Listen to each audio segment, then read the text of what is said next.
being on Zoom has some positives, and this morning is one of those positives. It's provided us with the opportunity to meet my best friend Vladimir and Dr. Avi SPIRA. It's not the first time that Vlad's spoken to our club. In 1991, Minnesota hosted the Special Olympics. And the Rotary clubs from all around our state were housing the support staff of athletes. And Vlad was a member of the Russian support contingent. He came to our club dressed in his native Georgian choka. It's a dress for men, I tell him.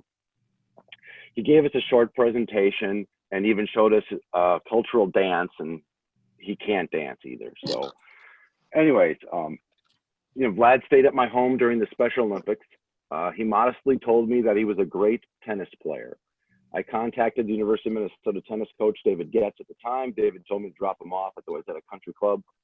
He tried out, he moved to Minnesota, won a Big Ten championship, received a scholarship to get his master's degree in hospital administration, met his wife, Patricia, and got a job at J&J, all while at the U of M. You can probably say that Rotary helped Vlad become who he is today. Sorry. Vlad lives in Manhattan and has 3 children. Alex, who's a senior at Fordham in New York, Elisa, who's a sophomore at Carleton here in Minnesota, and Max, their youngest, who's in middle school. So Vlad's worked at Johnson & Johnson for 24 years. He currently holds the position as company group chairman of Ethicon, Johnson & Johnson Medical Devices, leading Ethicon world franchises worldwide. Vlad brought with him today Dr. Avi SPIRA. I hope I said it right, Avi. Dr. SPIRA is a global head of lung cancer initiative at Johnson & Johnson, which is developing solutions to prevent, intercept, and cure lung cancer. Dr. SPIRA leads a team of scientists and medical professionals focused on developing novel technologies and approaches to earlier lung cancer detection and treatment. It's my pleasure to welcome Dr. Avi SPIRA and Vladimir MAKATSARIA. Right. Thank you, Margaret and Alan, and good morning, everyone. Can you hear me okay? Listen, yes, first, we can. Thank you. So first of all, on behalf of Dr. SPIRA and me, a big thank you. It's a great honor for us to join you this morning. And on behalf of Johnson & Johnson, to talk about what are we focusing on at the time of this pandemic. It's hard to believe that, like Alan said, 30 years ago, I started my journey in the US at your club. And, although we had a chance to live around the world, the 6 years I lived in Minnesota are really dear to me. And, I met my wife at the university, and my daughter is actually going to school at Carleton, and I'm still a Golden Gopher at heart. So a great honor to be with you this morning. If we go to the next slide, and then one more, what I thought we'd do today, and then one more,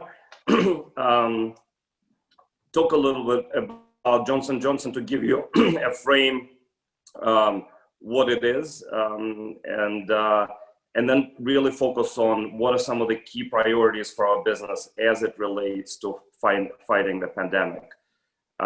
Dr. SPIRA, on top of his leadership responsibility at Johnson & Johnson, also went back to the clinical setting, and I think it'd be amazing to hear from him what it's like to fight pandemic on the front lines. And then he'll talk about some public health implications and our journey with the vaccine, which I think all of us are awaiting. And then we'll open to any questions that you may have on any topics related to what we'll talk about. So maybe before, Masha, if we go to the next slide, before I start, just to give you a frame about Johnson & Johnson very quickly. Johnson & Johnson, maybe many of you know by our shampoos and baby oils and our consumer product, but it's actually world's largest and most broadly based healthcare company. And our portfolio ranges from medical devices that are used across the world by surgeons, pharmaceuticals, and then consumer products. We have about 130,000 employees around the world. The revenue is about 80 billion. So it gives you a flavor of a breadth and depth of our portfolio in Johnson & Johnson. And I've been working for the organization for 25 years, and I still discover that some of those brands that we have around the world are owned by J&J. But one thing that is, I would say, a differentiator for the organization is its value system. And if we go to the next slide, and in 1940s, right before the company went public, the owner of the company, who was the sole shareholder, wrote this document called Our Credo. And the reason he wrote it was he was concerned that when the company goes public, it will lose its value system. And really, we use this, Our Credo, to unite and to rally the 130,000 employees we have around the world. And it is especially important in this time of pandemic, because the value system starts with our first responsibility to our customers, to patients, to mothers and fathers that use our products. And then it goes on to say our second responsibility is to our employees around the world. Our third responsibility is to the communities in which we live and work. And if we do a good job with the first three, then our final responsibility to our shareholders will be achieved by itself. And it's important that in our mindset as an organization, we always put patients first. And at a tough time of a pandemic, and it's, obviously for our employees, it's not it's like for the entire society, it is a very, very tough time. We use this value system as an opportunity to motivate, to rally, and to focus our teams.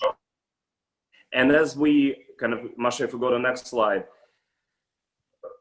let me just give you a little bit of a snapshot in a broad sense, how pandemic changed the way we operate. So first of all, it's all about caring for our employees, and for the past 6 months, we have completely changed the way we operate.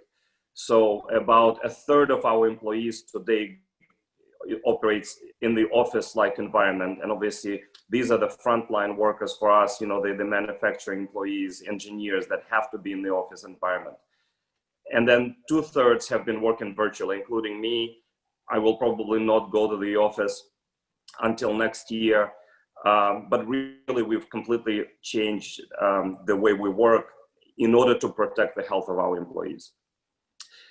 Number 2 is supporting communities in which we live and work, and Dr. SPIRA is a great example of that, where he actually went back to the clinical setting in Boston and here's his picture on the top right, to take care of patients. One of the key things for us is, for example, we supply 80% of world's surgical suture, as an example. And so we have a huge responsibility to have uninterrupted supply of products. And so we have tens of thousands of our employees working at the manufacturing facilities. We have to adapt the way we organize manufacturing process to protect their health and create a safe environment for them. Working on a new business model, some of the learnings that we have from this pandemic is that new clinical standards are being created. For example, safety and efficiency in operating rooms is becoming a much more important topic. So we're looking at new products and services that will help to enable that. We're also looking at different go-to-market models. How can we support our customers in a much more virtual environment? And then finally, developing a vaccine that will be safe and effective, and also thinking how we're going to distribute it around the world in a very ethical manner. And Dr. SPIRA will talk about that. So if we go to the next slide, without any further ado, I'll turn it to Dr. SPIRA to share his experiences and then talk about some public health implications that we see. So Avi, over to you. Yeah, thank you, Vlad. Can you all hear me? Hopefully everybody can hear me okay. Yes, we can. Yeah, thank you again for the invitation to be part of the meeting this morning. It's actually wonderful to hear about Vlad's past. I've gotten to know Vlad over the last year, And he's a phenomenal leader at Johnson & Johnson, and he's been a phenomenal partner to me in my journey in the lung cancer initiative. And to hear his origin story of how he ultimately landed at J&J and hearing the Rotary Club's role, let me just thank all of you for making it possible to have Vlad as a leader at J&J and for my path to cross with his and become one of his partners. And you know, his tennis got him here, it sounds like, and one of my aspirations one day is to take him on the tennis court and give him a real battle. So I love that origin story. I don't have my personal connection to Minnesota. I visited a couple of times, but I grew up in Canada, and I think of Minnesota as almost a part of Canada. So, you know, there we go. I think there is a connection. What I want to share with you this morning, just some thoughts on what I saw on the front line in the ICU, as Vlad said, and some of the learnings that I took away from the experience there. And then specifically zoom in on the vaccine program that Johnson & Johnson is leading, which, as Vlad said, is much needed and really our only way out of this pandemic. But let me begin with sort of the ICU. So when I joined Johnson & Johnson 2 years ago, one of the great gifts that I got from the company was the ability to continue to work up to 4 weeks a year in the intensive care unit at Boston Medical Center. So I'm a pulmonary and critical care physician by training. I've been practicing intensive care unit medicine at Boston Medical Center for almost 20 years.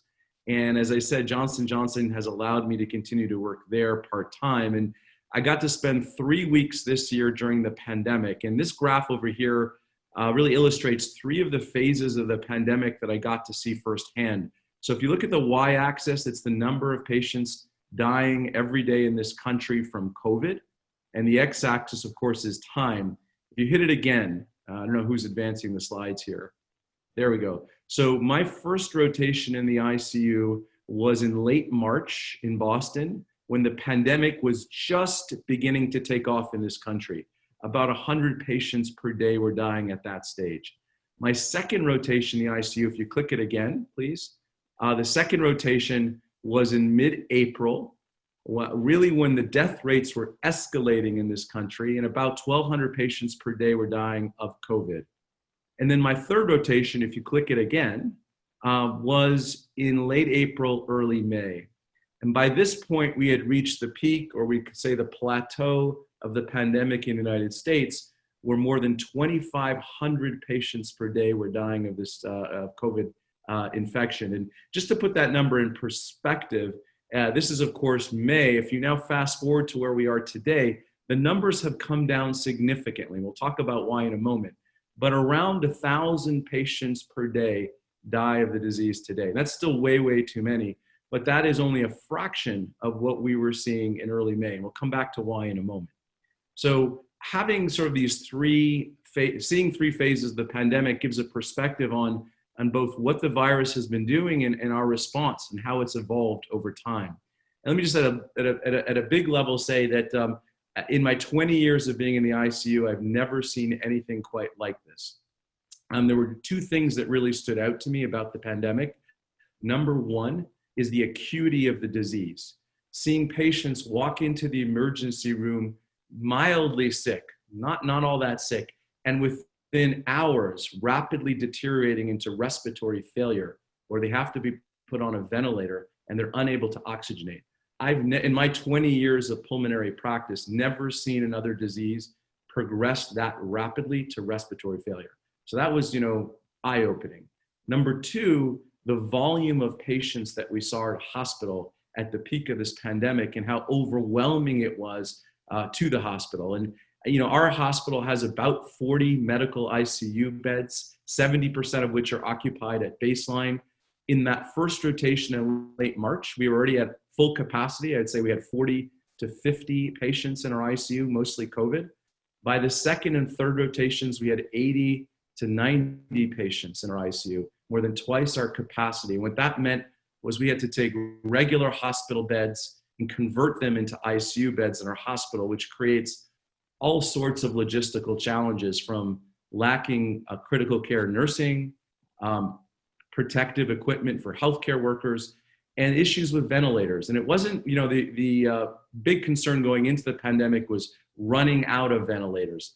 That threat never materialized. But what we did see is we lacked medications to safely put patients on ventilators. Analgesics, sedatives, and of course paralytic agents all became in short supply, and that made it very difficult to safely and humanely put people on the ventilator. So all that was rate limiting. But what I want to do this morning is take you through 3 cases, one case from each of these 3 phases that I think illustrate to you how the virus evolved over this pandemic period and how our response, more importantly, evolved in parallel. So if you click again, let me start with my first rotation, and you click it one more time, I think it blows up. Here we go. Thank you. So this is one of the first patients I cared for in late March in Boston. A gentleman in his early 60s, an executive at a biotech company here locally, who came into the emergency room because of cough and fever that had been going on for 4 or 5 days. No significant past medical history other than a little bit of high blood pressure. The x-ray to the left is what he looked like, or what his x-ray looked like when he came into the hospital on admission. You can see a fairly normal looking x-ray, maybe something abnormal at the left lung base. Within 24 hours of coming into the hospital, his oxygen levels deteriorated. His respiratory status got worse, and he had to be intubated and put on a ventilator. The x-ray to the right is 3 days after coming into hospital. And even though I know most of you are non-radiologists here today, I think you can all appreciate how the lungs, which are normally black on a chest x-ray, are now almost completely whited out within a 3-day period, filling up with fluid and inflammatory cells. We had a very difficult time oxygenating him, and by hospital day 5, he suffered a cardiac arrest and died because of lack of oxygen to his heart.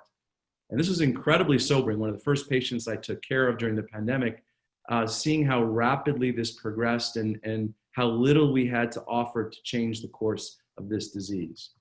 If you click again, so now we'll go to the second rotation a few weeks later. If you click it one more time, we had begun to learn in that interval of time a little bit about this virus and how it causes respiratory failure, and learning how we could manage it differently than we do other forms of respiratory failure and do better. And this is an example, a patient that I think illustrates that point nicely.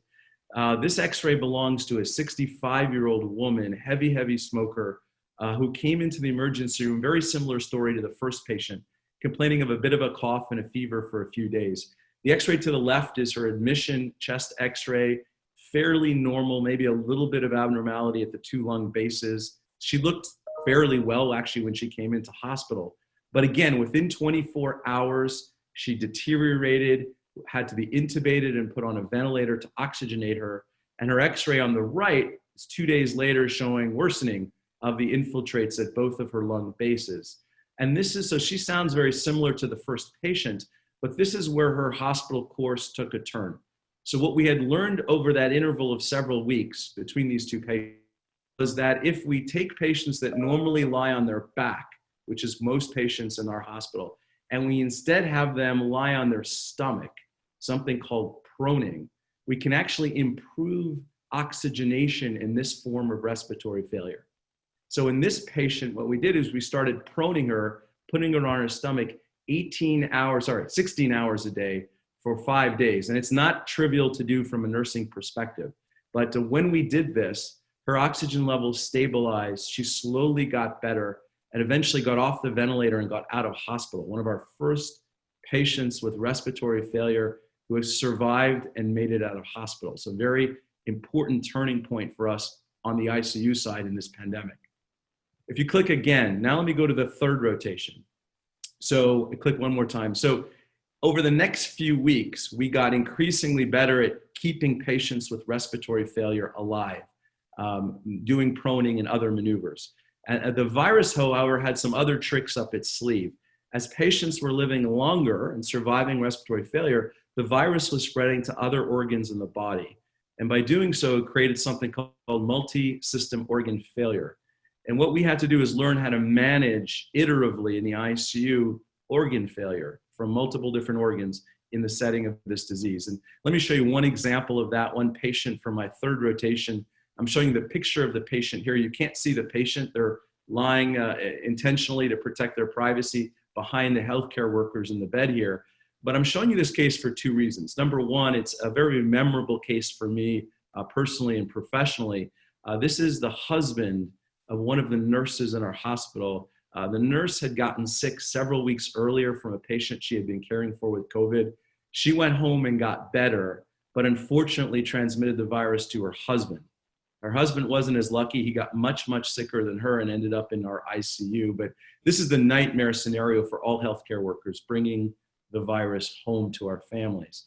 The second reason I'm showing you this picture of this patient was that this is the largest number of treatments I've ever seen in my 20 years in the ICU being given to a single patient at a single point in time in the ICU. And it reflects how challenging it is to manage multi-system organ failure in a COVID patient, and how we're iteratively learning how to do it better over time. And let me take you through that very quickly here. If you go to the very top of the bed, left, you can't really see it, it's just out of the picture, but there's a ventilator. So this is a patient who came in with acute respiratory failure, similar to the first two patients I showed you, had to be intubated, put on a ventilator, and we began proning him, putting him on his stomach, and that stabilized his oxygen levels and his lungs were starting to get better. But on hospital day 8, the virus spread from the lungs into his kidneys, and his kidneys started to fail. If you go to the very bottom of the bed, so at the feet of the bed here, all the way on the right, there's a dialysis machine at the very background of the picture and a dialysis nurse at the foot of the bed. And what they have here, we've done here now, because the patient's in kidney failure, is inserted a catheter into the femoral vein to perform something called continuous hemodialysis. Very, very tricky to do. And when we do that, we can no longer prone the patient. We can't put them on their stomach because the dialysis line will dislodge. So now we have a challenge. We have two different organs that are failing, but they're competing for management. And then on hospital day 10, it got more complicated. The virus spread to this patient's heart. His blood pressure started dropping. And if you see in the very foreground of the picture, there's a large number of intravenous infusions, pumps. 2 of them contain epinephrine and norepinephrine, very, very powerful drugs to maintain the heart and blood pressure while it was failing. At hospital day 12, 2 days later, patients started having blood clots everywhere, including their dialysis line and kinking it. And what you can also see in the foreground are 2 different IVs to treat blood clots, one of them containing an anticoagulant called heparin intravenously, a second containing a very powerful tissue, clot busting agent called tissue plasminogen activator, TPA. So this is literally throwing now the kitchen sink at this patient iteratively and keeping him alive as each organ fails. By hospital day 14, unfortunately, we were unable to keep him alive. He had a cardiac arrest and died. And one of the most heartbreaking parts of this pandemic is the fact that the family cannot be at the bedside to be with the patient. And in this case, the wife, who was getting better from her own infection, was at home. And just before he had his cardiac arrest on hospital day 14, we brought an iPad into the room so she could say goodbye. And I can't tell you how heart-wrenching it was to watch her try to let go and say goodbye to her husband. And when we eventually pulled the iPad away from the patient, he was about to go into cardiac arrest. The wife turned to us and said that her one request is that we not let him die in vain, that we learn from what we've done in this patient to help the next patient who comes in with multi-system organ failure. And in fact, that's what's happened. We've gotten better. Everything we learned in this patient, we used to benefit the next set of patients that came in. Today, I can tell you, when I started in the ICU, it's now 4 or 5 months ago, 3/4 of patients we put on a ventilator would not survive their hospital stay. Today, 3/4 of patients with COVID who are on a ventilator will survive. That is a remarkable improvement in survival in the ICU in a very, very short period. And it reflects this rapid iteration and learning from examples that I showed you today. And that gives me, by the way, great confidence that we're going to get through this pandemic, because this is just with conservative measures, IV fluids, ventilator, anticoagulants. Now we have, of course, some drugs that are coming through the pipelines to better treat patients with COVID. Remdesivir, of course, being the big one, but now steroids and a number of agents that are in clinical trials today, some of which will be found to be effective. So very, very exciting to see the progress that we're making. Click, if you go again to the next slide. One more, sorry. There we go. So just some very quick observations and their implications, I think, that are relevant to all of you. I mentioned the improving survival of COVID patients. Obviously, that's a very positive thing in the ICU, but there is a consequence. Patients' course in ICUs are getting longer and longer as we're able to keep them alive longer and deal with multi-system organ failure. As a result, hospital resources are being soaked up by these ICU patients. And importantly, ICUs need a place to send patients who are getting better, but not quite all the way better. And this is a big problem for us in the US, our need for long-term acute care beds, where you don't have to be in a tertiary care medical center, but still need oxygen or still being weaned from a ventilator. And there are not enough beds in this country to accommodate the wave of patients that are surviving their ICU stay.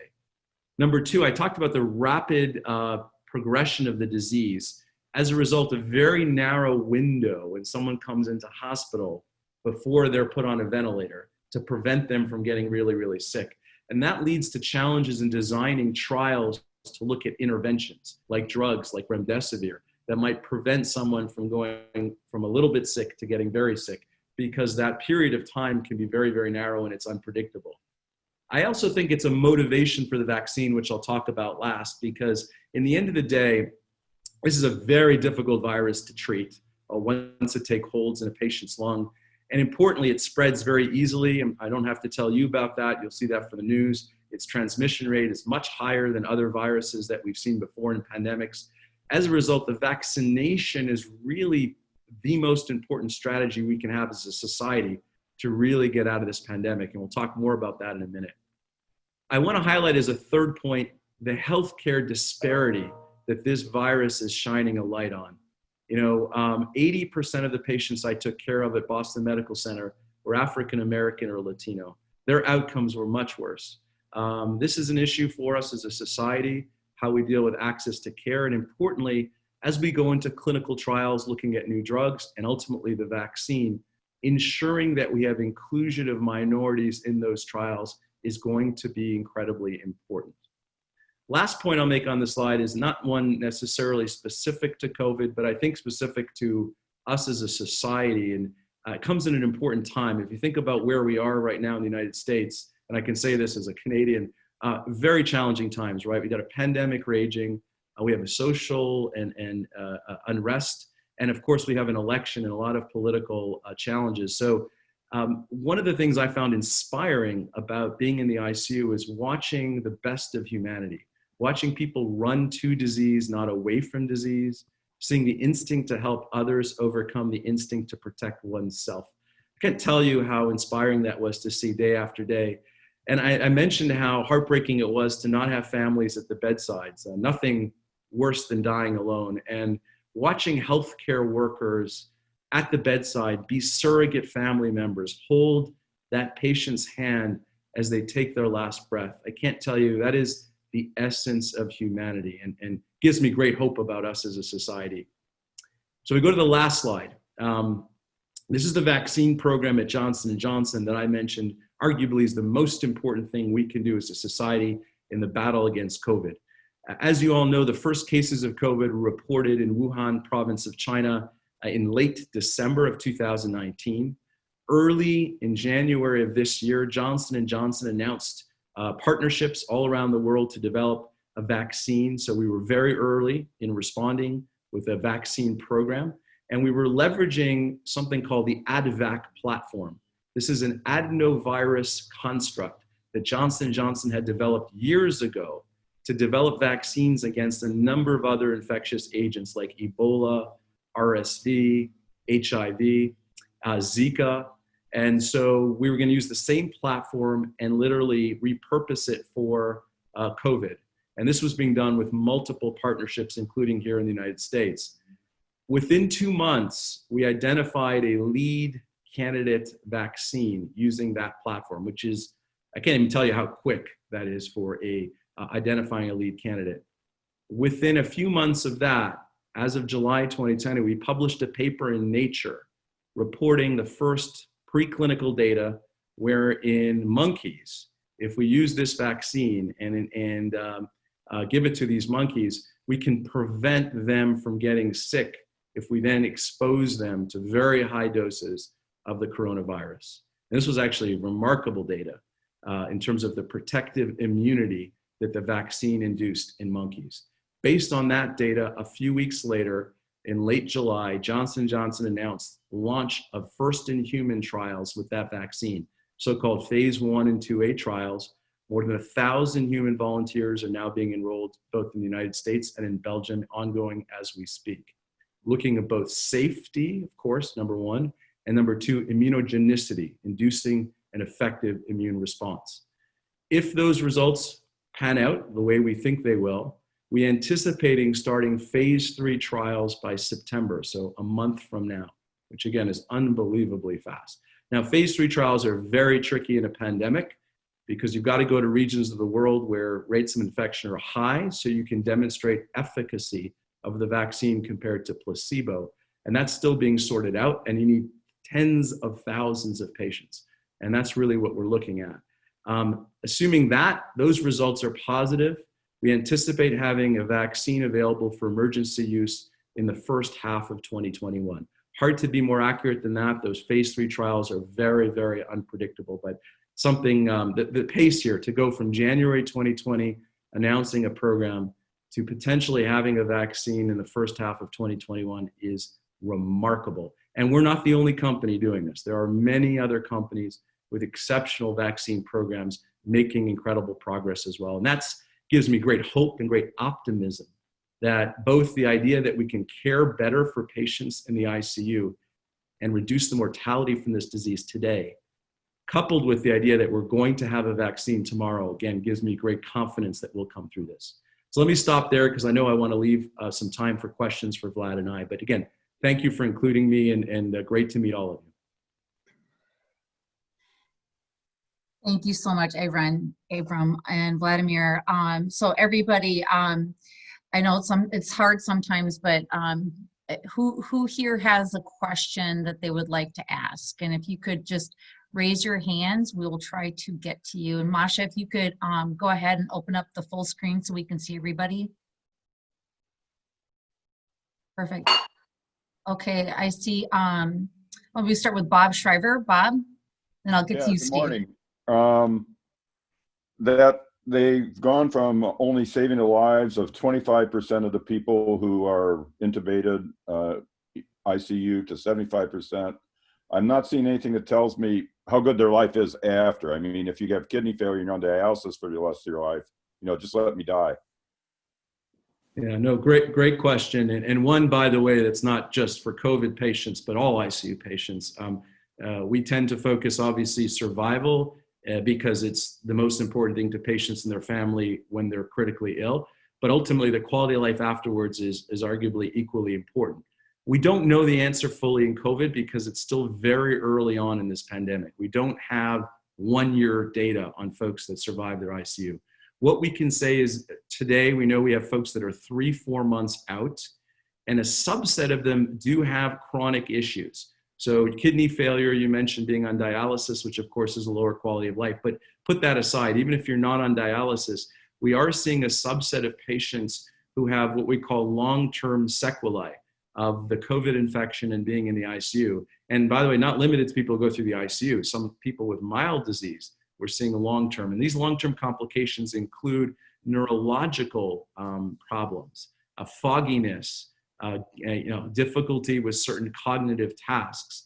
We do see people still having, even if they get off the ventilator and they're back on room air, they don't need oxygen, they still can't take a run with Vlad every morning, right? They have difficulties with their exercise tolerance. So early days, I think the question is a good one. What are going to be the long-term complications and quality of life for those who survive their ICU? We simply don't know yet. We're only a few months out, but it is a significant concern.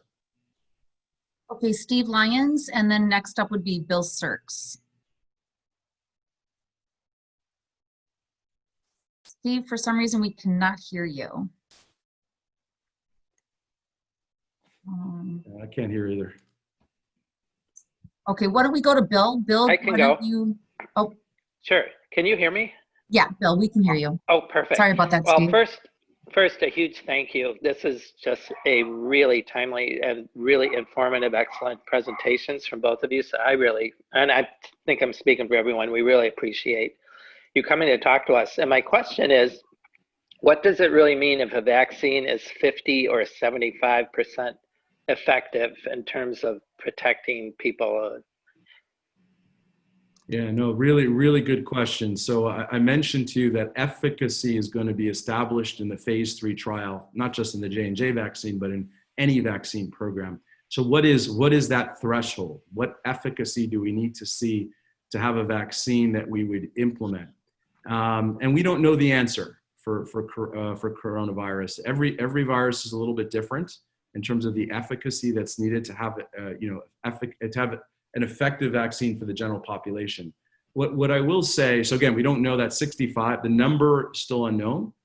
What I will say is in all likelihood, is none of these vaccines are going to be perfect.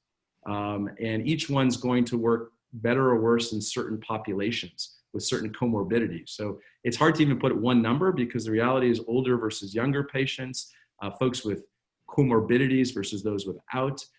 So there is a possibility that each of these vaccines will work differently in different subpopulations, and perhaps the combination. I could imagine a world where you don't just take one vaccine, but you take multiple vaccines. They work by different methods of inducing the immune response, and together you get better efficacy. But to your question, we don't know what that threshold is, and we don't know where we're going to land yet. So that's arguably, the safety is the first challenge we got to get over. I think that's the biggest concern people have today. And then number 2 will be, what is the level of efficacy needed to bring a vaccine to the population? I would, if I had to put a guess right now, 65, 70%, I would take. Listen, the flu vaccine, for those of you that take it every year, its efficacy is far lower than that, as you all know, often under 50%.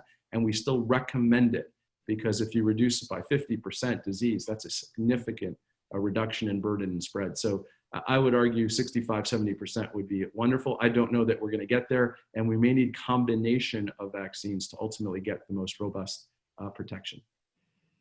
Great, Okay, we have, should we take maybe 2 more questions? So Steve Lyons, let's try you again, and then next up would be Jim Hovland. Okay, can you hear me? Yes. Yeah. Okay, perfect. Thank you, Doctor, for being at Ground Zero this year. And I'd just like to get some context to past years, because we always hear that a lot of people die of the flu in past years. A couple of flu seasons ago, it was, I believe, 61,000 people. This year, we're at 160,000. It does seem to be much, much worse. It also seems in past years that we might even have more cases than what we'll experience with COVID. So if you could talk about, hey, when we have a typical flu season and you're at Ground Zero, what is that like? Yeah, no, really important question. And this is one that gets often in the media, depending on which channels you watch, gets confusing, right? The relative burden of disease of COVID compared to influenza, the regular flu that we see annually. I think, from my experience, and I think from the data, this is a virus that has much higher rates of transmission. Patients get much, much sicker with it and have a much higher mortality rate. Even as the mortality rate drops, the mortality rate from COVID right now is somewhere in the 3% range, which is much lower than it was months ago. But that's still more than 10 times higher, more than 30 times higher than typically in influenza, which is something like 0.1%, usually the very, very young and the very, very old. So the answer, in my experience clinically, folks with influenza can get very sick, but they don't die very frequently. They get over their illness, and they don't spread it as easily. That's the other big thing I want to highlight. Influenza, you only really spread it when you have symptoms. This COVID pandemic is a virus that spreads even in asymptomatic patients, which is very unusual for a respiratory virus and makes it very hard to contain. And so I think it's both the transmission rate that's different, and importantly, how sick you can get and the mortality rate, even as we drop it. Very, very different. Are you listening to this? Yes. Okay, Jim Hovland? Yeah, thank you. This was a fascinating presentation this morning. somebody else is on there. So, Doctor, as a global company, 1.5 of 1%. Don Anderson, yeah, there, go on mute. Okay. As a global company, as you've worked on this problem around the world, have you seen governments that have been doing the right things and some that have not been as responsive as they should be? What is the role of government in working with the private sector on this issue? And, or I guess I'd ask it in two ways. What has been the role and what should be the role of government working with the private sector to address this particular pandemic? Yeah, no, great question, Jim. And actually smart enough to punt this one up the ladder to Vlad and maybe give Vlad a chance. And I'm happy to jump in afterwards, but I think Vlad can have a lot more insight on this one. Absolutely. So no, great question as well. And it's actually one challenge is how to create a vaccine. Almost a bigger challenge is how do you distribute it fairly, ethically around the world to the people in need. And so I would say there's just a couple of things I want to mention. First of all, Johnson & Johnson is starting to manufacture the vaccine at risk so that we can have 1 billion doses ready for next year.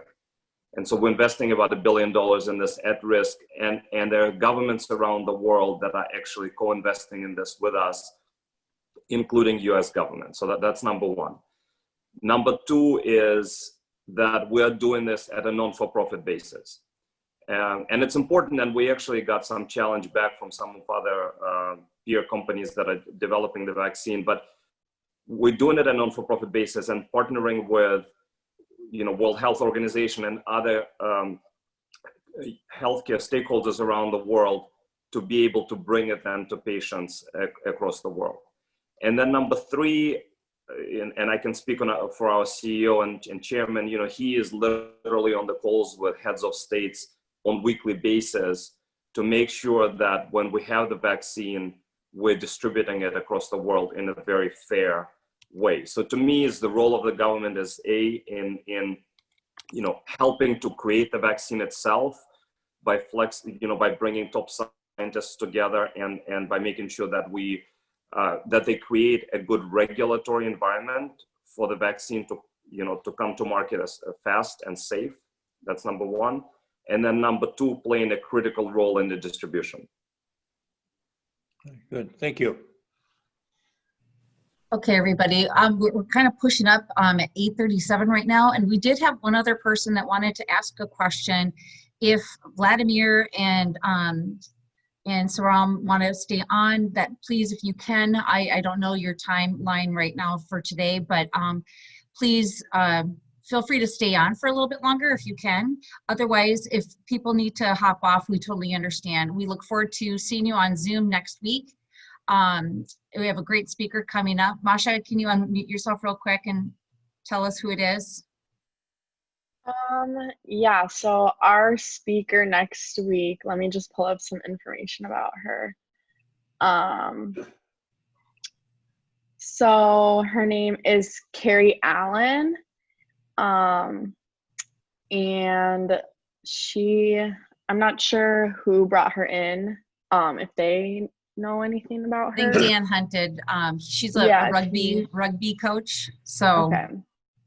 Yeah, so it'll be an interesting meeting. But so we'll see you guys next week. But if some of you can stay on, and Avrum, if you can stay on, and Vladimir for just maybe another 5 minutes or so, that'd be fantastic. We really, really appreciate and thank you deeply for your time today.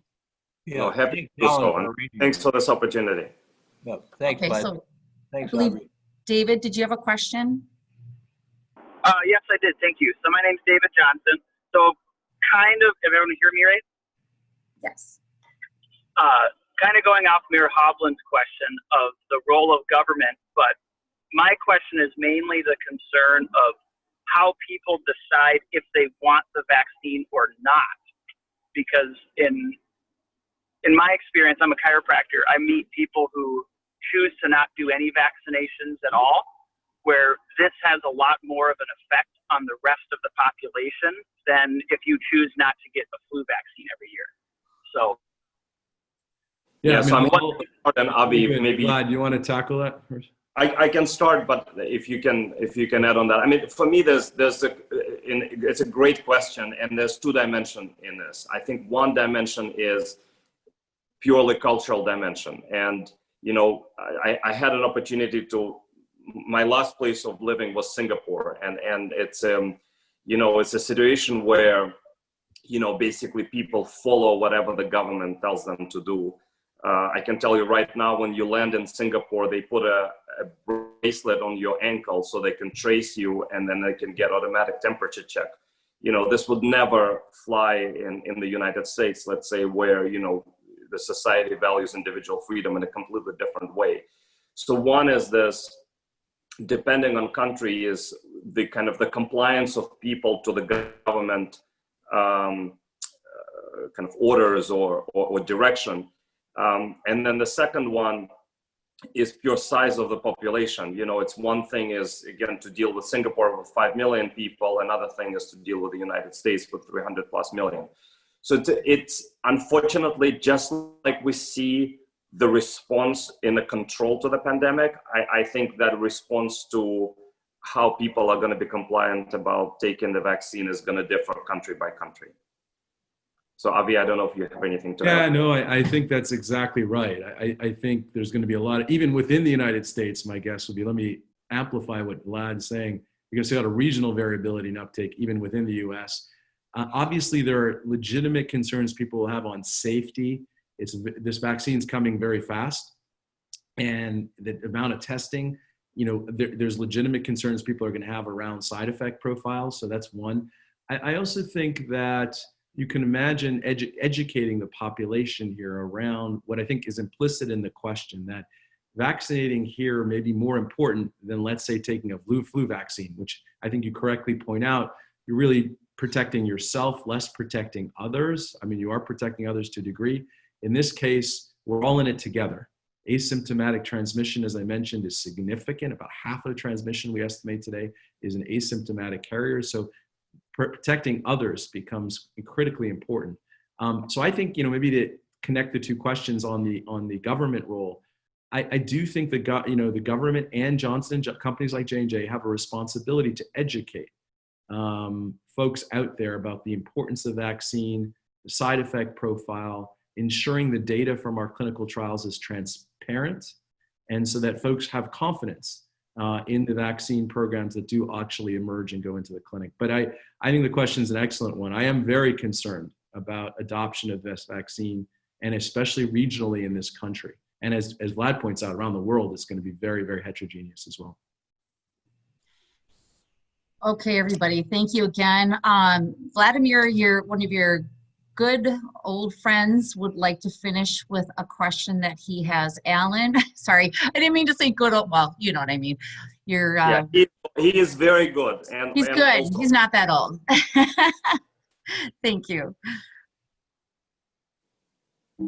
Alan, you're on mute.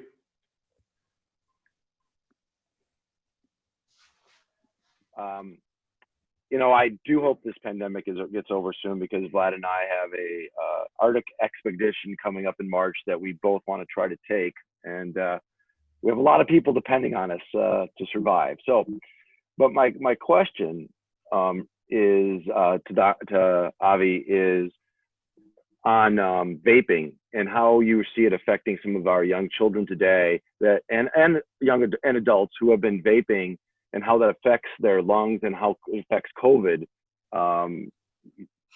in this COVID world with that, because I know it has it's doing damage to lungs more than smoking.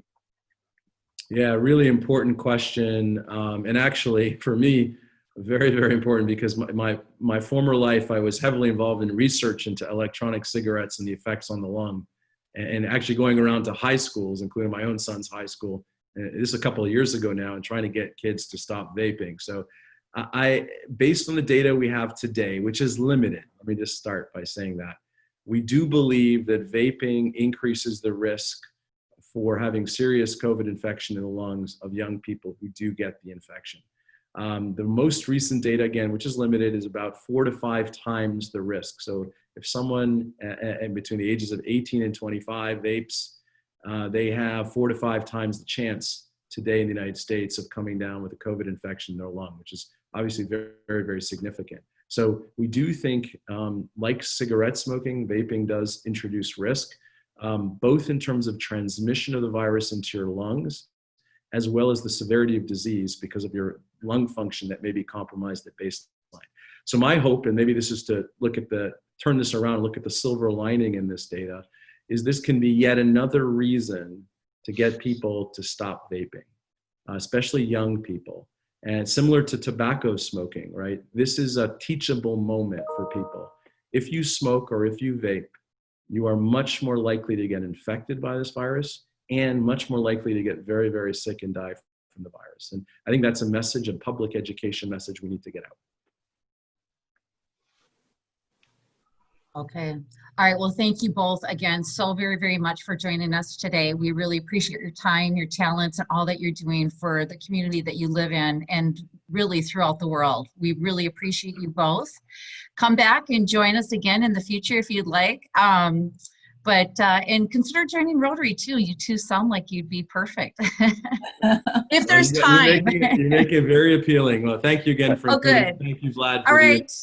All right, everybody, Dinah Morningside signing out for a fantastic meeting. Thank you again, Ellen, for inviting these two individuals. We appreciate it. Thanks, everybody. Have a great week. Bye-bye. Bye. Bye, everybody.